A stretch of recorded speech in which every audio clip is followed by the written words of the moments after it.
बिस्मिल्लाहिर्रहमानिर्रहीम। अस्सलाम वालेकुम नाज़रीन, आप यूट्यूब चैनल देख रहे हैं। मैं इमरान ख़ान हूँ। नाज़रीन, पाकिस्तान की एक टीम गई है, एक वफ़द गया है, ख्वाजा आसिफ उसकी सरबराही कर रहे हैं और ये कतर में पहुँचा है ताकि ये मुज़ाकरात करें तालिबान के साथ।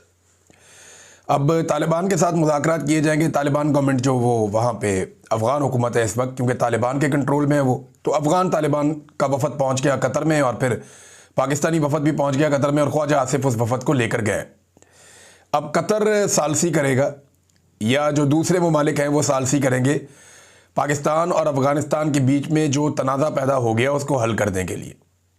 अंदाज़ा कीजिए, अभी चंद साल पहले की बात है कि जब अमेरिका को तालिबान से बात करनी थी तो पाकिस्तान ने सहूलतकारी फराहम की थी, क्योंकि पाकिस्तान के ताल्लुकात अशरफ गनी हुकूमत से या हामिद करज़ई हुकूमत से अच्छे नहीं थे।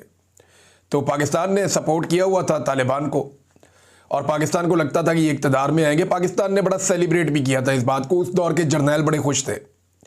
नूर वली महसूद को आपको याद होगा कि अभी ख्वाजा आसिफ ने यह क्लेम भी किया कि जनरल फैज़ हमीद ने एक बुलेट प्रूफ गाड़ी तोहफे में भी दी थी। अब अपनी जेब से तो नहीं दी होगी ना, इदारे की पॉलिसी होती है, जनरल बाजुआ से पूछे बगैर तो दे नहीं सकता। तो ये सारे रल के ताशे बजा रहे थे, खुशियाँ मना रहे थे कि हमारे तो बड़े अच्छे ताल्लुकात वाले लोग आ गए। लेकिन जैसे ही पीडीएम की सरकार बनी तो इन्होंने पाकिस्तान में तबाही फेर दी और तालिबान को, टीटीपी को पाकिस्तान में लाकर बसाना शुरू कर दिया ताकि पीटीआई को तबाह बर्बाद किया जा सके। वो तो हुआ नहीं, पाकिस्तान में बदअमनी पैदा हो गई और बड़े पैमाने पे पैदा हो गई और अफगानिस्तान को आहिस्ता आहिस्ता मौजूदा जो रजीम है उन्होंने अपनी पॉलिसी से मगरबी ममालिक को या डोनाल्ड ट्रंप को राज़ी रखने के लिए अपना दुश्मन डिक्लेयर कर दिया। अब इंडिया की बदतरीन दुश्मनी थी इन्हीं तालिबान के साथ। ये जो अफगान तालिबान है, इंडिया की इनके साथ बदतरीन दुश्मनी रही है और इंडिया जहां जहां इंडिया के लोग मौजूद थे या उनका सफारत खाना, वो सारे वो छोड़ छाड़ के चले गए थे। कोई बंदा वहां काम करने के लिए तैयार नहीं था। इंडियंस की, यानी अगर अमेरिका के बाद सबसे बड़ी शर्मिंदगी और नाकामी किसी को हुई थी तो वो इंडिया को हुई थी। और पाकिस्तान में हमने इस पे वीलॉग्स किए थे कि इंडिया का अरबों डॉलर डूब गया, सबसे बड़ी इन्वेस्टमेंट इंडिया की तबाह हुई इस रीजन के अंदर। लेकिन बदतरीन मुखालफत के बावजूद इंडिया को समझ आ गई कि इनके साथ हमने ताल्लुकात बनाने, हमारे मुल्क के लिए फ़ायदा इसमें, तो उन्होंने इख्तलाफी नुक्ता नज़र के बावजूद ताल्लुकात बना लिए। और हमारे जो अक्लमंद थे उन्होंने सोचा कि अमेरिका को राज़ी करना है, लिहाजा इनके साथ ताल्लुकात बिगाड़ लो। तो हमने अफगानिस्तान को अपना दुश्मन मुल्क डिक्लेयर कर दिया। वही ख्वाजा आसिफ मुज़ाकरात के लिए गए हुए। तो मुज़ाकरात की कामयाबी का अंदाज़ा तो आपको पहले ही हो जाना चाहिए कि जो शख्स एक मुल्क को कहता है ये मेरा दुश्मन मुल्क है, वो उसके साथ जाकर मुज़ाकरात करेगा तो मामला कहाँ से शुरू होगा। अब वो ये तो नहीं कह सकता कि आप हमारे भाई हैं या हमारे आपके साथ ताल्लुकात हैं। बहरहाल ये अब तीसरा मुल्क बातचीत करवा रहा है। हालांकि पाकिस्तान को किसी की ज़रूरत नहीं थी अफ़गान तालिबान की हुकूमत से बातचीत करने के लिए, पाकिस्तान खुद से कर सकता था। इंडिया को कोई सालिस नहीं चाहिए अफ़गानिस्तान से बातचीत करने के लिए, लेकिन पाकिस्तान को आज एक तीसरे मुल्क की ज़रूरत है जो तालिबान उन्होंने खुद तैयार किए उनसे बातचीत करने के लिए। एक और बड़ी इंटरेस्टिंग चीज़ है यहाँ मेरे पास। पाकिस्तान का दफ्तर खारजा ये बयान देता है कि उम्मीद करते हैं कि एक दिन अफगान शहरी अपने हकीकी नुमाइंदों पर मुश्तमिल हुकूमत देखेंगे। मैं एक सवाल करता हूँ, अगर यही बात अफगानी कह दें या उनकी हुकूमत ये बात कह दे कि हम उम्मीद करते हैं कि एक दिन पाकिस्तानी अपने मुंतखब अवामी नुमाइंदों की हुकूमत देखेंगे, क्योंकि अफगानिस्तान में तो लोग आगे जैसे भी ताकत थी उनके बाद वो आकर बैठ गए। उन्होंने कहा जी वो बुरी हुकूमत बना रहे हैं, बाद में हम सेटअप बनाएंगे, वो वहीं बैठ गए, पक्के हो गए। अब तालिबान हिलते ही नहीं अपनी जगह से और ना किसी में वहां पे इस वक्त ताकत है कि जो उनको हिलाए। तो उन्होंने तो अपना इक़्तिदार पक्का कर लिया। फ्यूचर में वो किस तरफ लेकर जाते हैं इसके बारे में कुछ पता नहीं। लेकिन ये बात हमें पता है कि पाकिस्तान के अंदर तो एक जमहूरी सिस्टम है ना, इलेक्शन होते हैं, लेकिन यहां पे भी अवामी मुंतखब नुमाइंदों की हुकूमत नहीं है। और ये एक दीवार पे लिखी हुई हकीकत है, पत्थर पे लकीर है, एस्टेब्लिशमेंट के माथे पे लिखी हुई शिकस्त है जो 8 फरवरी को पाकिस्तान की अवाम ने बता दिया था। एस्टेब्लिशमेंट आज इलेक्शन करवा दे, 2 साल बाद करवा दे, एस्टेब्लिशमेंट को इस किस्म की शिकस्त होनी है दोबारा कि ये अपने जख्मों को चाटेंगे लंबे अरसे तक। अभी तो पिछले जख्म चाट रहे हैं और गुस्सा आवाम के ऊपर निकाल रहे हैं जगह जगह पे। तो इनका कोई इरादा नहीं लगता मुज़ाकरात को कामयाब करने का। मुझे नहीं लगता कि मौजूदा रिजीम ये चाहेगा, क्योंकि ख्वाजा आसिफ जैसा बंदा भेजा है जो पहले ही कह चुका है कि अफगानिस्तान जनाब एक दुश्मन मुल्क है और वो उसको दोस्त मुल्क समझता ही नहीं है। डोनाल्ड ट्रंप के स्टेटमेंट के बाद नाजरीन एक और फड्डा पड़ गया। डोनाल्ड ट्रंप ने जब ये बयान दिया कि सऊदी अरब तस्लीम करने जा रहा है, यानी अब्राहम अकॉर्ड का हिस्सा बनने जा रहा है, और उसके बाद जो है वो बाकी भी बन जाएंगे। अब रोला ये पड़ गया है कि अब्राहम अकॉर्ड तो सीधा सीधा ये है कि आप इसराइल को तस्लीम कर लें और मौजूदा हैसियत में तस्लीम कर लें, जहां जहां पे इस वक्त उनका कंट्रोल है वो सारा आप तस्लीम करें, जबकि फ़लस्तीन की अभी आप बात छोड़ दें। अब्राहम अकॉर्ड तो ये है कि फ़लस्तीन के बारे में आप कहेंगे पवस्ता रहे शजर से उम्मीदें बाहर रख, हो सकता है कभी तुम्हारी कोई रियासत बन जाए, लेकिन फ़लस्तीन को ज़हन से निकाल के आप इसराइल को तस्लीम कर दें। अब्राहम अकॉर्ड तो सादा सादा ये है कि आप ये कर दें, बाद में रास्ता बनाते हैं फ़लस्तीन के लिए भी। लेकिन क्या पाकिस्तान ये कर लेगा? क्योंकि ट्रंप ने दावा किया कि बाकी सारे भी आ जाएंगे। अब ट्रंप की जितनी तवज्जो पाकिस्तान के ऊपर है या पाकिस्तानियों की जितनी तवज्जो ट्रंप के ऊपर है, शहबाज शरीफ की तारीफें आपने देखी, ज़मीन आसमान के कलाबे मिला दिया, पूरी दुनिया में जिल्लत हो रही है, लेकिन फिर भी इन्हें शर्म ही नहीं आ रही। भाई एक वजीर आजम के ओहदे पे वो बैठा हुआ आदमी है, उसको डेकोरम तो पता होना चाहिए कि भाई मैं 25 करोड़ लोगों का एक मुल्क है, उसका वजीर आजम बनाकर मैं बिठाया गया हूं। चलो मैंडेट मेरा नहीं है, लेकिन मैं जूते पॉलिश करते वक्त कम से कम पॉलिश अपने मुंह पे तो ना लगने दूं। तो भाई फेर दी। अब लोग कह रहे हैं शू शाइन बॉय, कि जूते चमकाने वाला लड़का, शहबाज शरीफ को इस नाम से पुकार रहे हैं बाहर दुनिया में। जाओ जाके दुनिया से पूछो, आईना देखो लोग क्या हाल कर रहे हैं। अब इतनी तारीफें ये लोग ट्रंप की करते हैं, इनको इतनी आदत पड़ गई है कि यहां पीएमए का एक, मैं अभी पढ़ रहा था, मैं हैरान हो गया। ये एक मेरे सामने siyaasat.pk का एक पेपर है। अब पीएमए काकूल के अंदर एक पासिंग आउट परेड होती है, उसमें आर्मी चीफ आसिम मुनीर साहब गए। उन्होंने कहा दुनिया के मुतअद्दिद तनाज़ात के शिकार इलाकों में अमन कायम करने के लिए सदर ट्रंप की ज़ाती कोशिशें और स्ट्रेटेजिक लीडरशिप वाकई काबिल तारीफ है। ये पीएमए में बताया जा रहा है। वहां बताना था कि कायदे आज़म क्या थे, वहां बताना था कि कायदे आज़म के फरमुदात क्या थे, वहां ये बताना था कि फौज ने आईने पाकिस्तान के मुताबिक अपनी जिम्मेदारियां अदा करनी है, वहां बताना था, यानी बहुत सारी और चीज़ें भी थी। मैं क्या कहूँ। अब मैं मुबारकबाद देता हूँ उन तमाम बच्चों को जो पास आउट हो गए। अल्लाह ताला आपको एक बेहतरीन मुस्तकबिल की जानिब लेकर जाए, आपकी ज़िंदगियों में खुशियाँ लेकर आए और बहुत सारी बरकतें लेकर आए। एक बहुत बड़ी कामयाबी है जो आपको मिली है, आप पाकिस्तान का मुस्तकबिल हैं। आपने अपने जिस्म पे यूनिफॉर्म पहना और आपका जो हलफ है वो भी मैं सुन रहा था, उसमें बाकायदा हलफ के अंदर है कि आप आइन के मुताबिक जिम्मेदारियां अदा करेंगे और किसी किस्म की सियासत के अंदर कोई किरदार अदा नहीं करेंगे, ना उसमें हिस्सा लेंगे। तो मैं उम्मीद करता हूं कि जैसे कि आपसे पहले लोगों ने ये सब कुछ किया और आज तक हो रहा है, आप ये नहीं करेंगे और पाकिस्तान को बेहतर समझ जाने देंगे और नफ़रतों को कम करने में किरदार अदा करेंगे, बजाय इसके कि मज़ीद नफ़रतों को आप हवा दें। तो पीएमए से पास आउट होने वाले तमाम नौजवानों को बहुत बहुत मुबारकबाद। जो कुछ माजी में हुआ, आप लोग सब मेरे छोटे भाइयों बच्चों की तरह हैं, तो आपसे गुजारिश है कि आप उसका हिस्सा मत बनिएगा। कोशिश कीजिएगा अपनी ज़िंदगी में कि जिस मकसद के लिए आपने इस फोर्स को ज्वाइन किया उसी मकसद के ऊपर चलिएगा।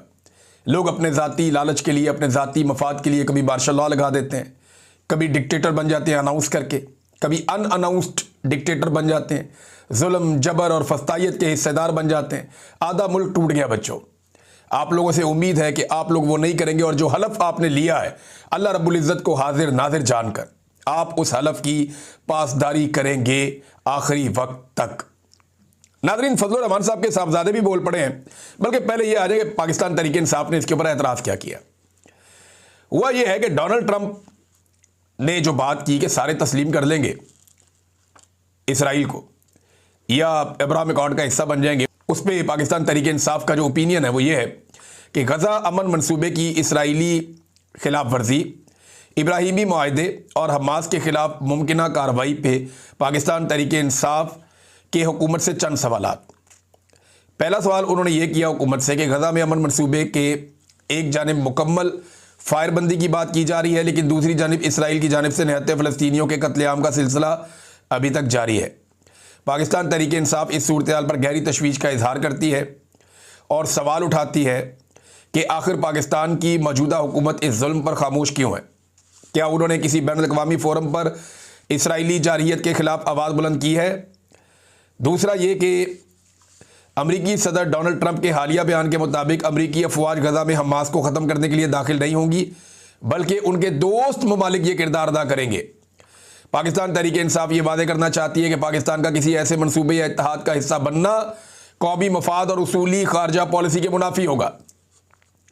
पाकिस्तान को किसी भी सूरत में मुस्लिम ममालिक के खिलाफ किसी जंग या साजिश का हिस्सा नहीं बनना चाहिए। इस पे पाकिस्तान की हुकूमत का मौक़िफ़ अभी तक क्यों नहीं आया। हमें इस बयान पर भी गहरी तशवीश है जिसमें कहा गया कि सऊदी अरब के बाद दीगर ममालिक भी इसराइल को तस्लीम करेंगे।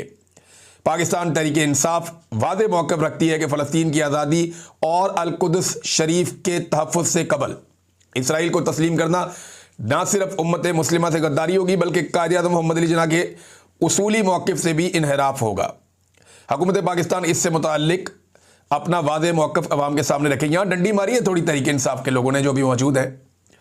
इमरान खान ने कहा था कि 1967 वाली पोजीशन, इमरान खान ने कहा था कि एक वेस्ट बैंक और बहुत सारे और इलाके हैं, गाज़ा भी इसके अंदर शामिल है, और जेरूशलम उसका कैपिटल होगा। ये इमरान खान साहब ने बात की थी। यहाँ इन्होंने ये नहीं कहा कि जेरूशलम कैपिटल होगा, यहाँ उन्होंने एक मुख्तलिफ बात की है और इसमें उन्होंने सिर्फ ये कहा कि अल-कुद्स शरीफ की हिफाजत। आखिरी जो पैराग्राफ है पाकिस्तान तहरीक इंसाफ का वो ये है कि पाकिस्तान तहरीक इंसाफ हुकूमत से मुतालबा करती है कि वो वाज़ेह कौमी मौक़िफ़ इख्तियार करे, इसराइली मज़ालिम की सख्त मज़म्मत करे, आलमी बरादरी को मुतहर्रिक करे और फ़लस्तीनी अवाम के साथ मुकम्मल यकजहती का इजहार करे। और पाकिस्तानी जो गवर्नमेंट है वो इधर पाकिस्तानियों को मार रही है, उनके ऊपर जुल्म कर रही है, उनके ऊपर जबर कर रही है, उनके ऊपर तशद्दुद कर रही है। जो लोग निकले थे उनके साथ इन्होंने क्या किया, मैं ये एक सुन रहा था क्लिप, मुझे बड़ी तकलीफ़ हुई सुन के, लेकिन मैं आपको सुनाता हूँ कि आखिरी वक्त में जो साद रिजवी है वो क्या कह रहे थे सिक्योरिटी फोर्सेस से। ये जुमले ज़रा आप सुनिए, मुझे तो बड़ी तकलीफ़ हुई सुन के। पाकिस्तान हमारा है, हम तुम हमारे भाइयों, जाओ वापस चले जाओ और उनसे कह दो हम गोली नहीं चला सकते, हम इनको नहीं मार सकते, जाओ। मैं तुम्हें अल्लाह का वास्ता देता हूँ वापस चले जाओ, तुम्हें मैं रसूलुल्लाह का वास्ता देता हूँ वापस चले जाओ, मैं तुम्हें तुम्हारी हलाली माओ का वास्ता देता हूँ वापस चले जाओ। ओए मैं तुम्हें तुम्हारी माओ के दूध का वास्ता देता हूँ वापस चले जाओ, ओए वापस चले जाओ। मैं तुम्हें तुम्हारी माओ का दूध का वास्ता देता हूँ, उन 32 धारों का वास्ता देता हूँ, वापस चले जाओ, गोली बंद कर दो, वापस चले जाओ। अल्लाह तुम्हें बड़ी इज्जतें देगा, अल्लाह तुम्हें बड़ी जनाब सरफराजियां देगा, अल्लाह तुम्हें हमेशा जनाब गज़वा हिंद के मुजाहिदों में बनाएगा, लेकिन खुदा के लिए अपनी नस्लों को बर्बाद न करो। तो आपने सुना कि साद रिजवी साहब कैसे इनको वास्ते दे रहे थे, लेकिन इसके बावजूद अभी तक उनका कोई पता नहीं चल रहा। अब टीएलपी की खवातीन की गिरफ्तारियां भी शुरू कर दी गई हैं। यहाँ मेरे पास की तफसील मौजूद है और चादर और चार दीवारी का तकद्दुस पामाल किया जा रहा है। अल्लामा अब्बास अंजुम साहब की एहलिया की गिरफ्तारी हुई है और धमाका खेज मवाद और हैंड ग्रेनेड से हमला करने का भी उनके ऊपर मुकदमा डाल दिया गया। जनाब इन्होंने ग्रेनेड मारे हैं। ये कोई टीटीपी वाले हैं और ये बारूद वाले नहीं, दरूद वाले हैं। आप ज़बरदस्ती इनको उठा के बारूद वाली साइड पे लेकर जा रहे हैं। मैं पहले भी ये बार बार कहता रहा हूं कि दहशतगर्दों को तैयार करने वाली नर्सरी है पाकिस्तान की एस्टेब्लिशमेंट। निहत्ते लोगों को उठाकर पहले कत्लेआम करते हैं, फिर उनके ऊपर बारूद के और हथियारों के ढेर डाल दिए जाते हैं, फिर उन्हें ज़बरदस्ती उस रास्ते पर चलाया जाता है और बिलाखिर दहशतगर्द तैयार कर दिए जाते हैं। ये तो बेचारे दरूद वाले मौलवी हैं, तो बारूद वाले मौलवी नहीं हैं। इनके ऊपर उठा के जो है वो अब बारूद डाल दिया है। मेरी समझ से बाहर है, मेरी समझ से बाहर है। इनको मशवरे कौन देता है और ये किस तरफ लेकर जाना चाहते हैं पाकिस्तान को। इन्होंने देखा ना पहले कि कोई तरीके लब्बैक का रिएक्शन नहीं आ रहा, कोई रद्द-ए-अमल नहीं आ रहा, तो इन्होंने कहा जी अब ख़वातीन को भी उठाओ। ये नेक्स्ट स्टेज के ऊपर आ गए हैं। देखते हैं क्या होता है। बहरहाल हालात ये हैं कि शहबाज शरीफ साहब के लिए तकरीर कर रहे थे इख्तियार वली साहब हैं, एक इनके PMLN के खैबर पख्तूनख्वा में। तो स्टूडेंट्स का एक बहुत बड़ा इकट्ठ था, वहाँ पे वो भी थे, कुछ PTI के जो रहनुमा है वो भी थे। बारी बारी सब ने खिताब करना था, तो ये फटाफट खिताब करके निकल गए। इन्हें आइडिया था कि बाद में बहुत धुलाई होगी। तो इन्होंने ना जिस वक्त ये बात की कि डोनाल्ड ट्रंप किसी को मुंह नहीं लगाता, तो डोनाल्ड ट्रंप ने जो है वो माइक सीधा किया शहबाज शरीफ के लिए और कहा जी आए आके बात करें, तो इस तरह की बात जब ये कर रहे थे ना, तो तालबा जो सामने तालब इल्म मौजूद थे, उन सब ने शेम शेम के नारे लगाना शुरू कर दिए। कितनी तकलीफ वाली बात है। देखें, पाकिस्तान का एक आम नौजवान, एक तालिब इल्म भी महसूस करता है कि वज़ीर आज़म ने हमारी नाक कटवाई है, हमारी बहुत बेइज्जती करवाई है, जो गैर ज़रूरी थी वो नहीं करना चाहिए था। और माइक पर तलबा को कहा गया कि शोर ना मचाएं, वरना आपको हॉल से बाहर निकाला जाएगा या आप हॉल से बाहर चले जाएं। इस तरह फिर तलबा को रोकने की कोशिश की गई, लेकिन तलबा बहुत गुस्से में थे। उन्होंने कहा, यार ये क्या बकवास है, एक तरफ तो नाक कटवा के आ गए पाकिस्तान की 25 करोड़ आवाम की, और ऊपर से आगे यहाँ पे तन के कह रहे हो कि जनाब ट्रंप किसी को मुंह नहीं लगाता। माइक सीधा किया और उसने शहबाज शरीफ को कहा कि आकर बात करें, और बाद में कहा अब इससे ज़्यादा मैं क्या बात करूं।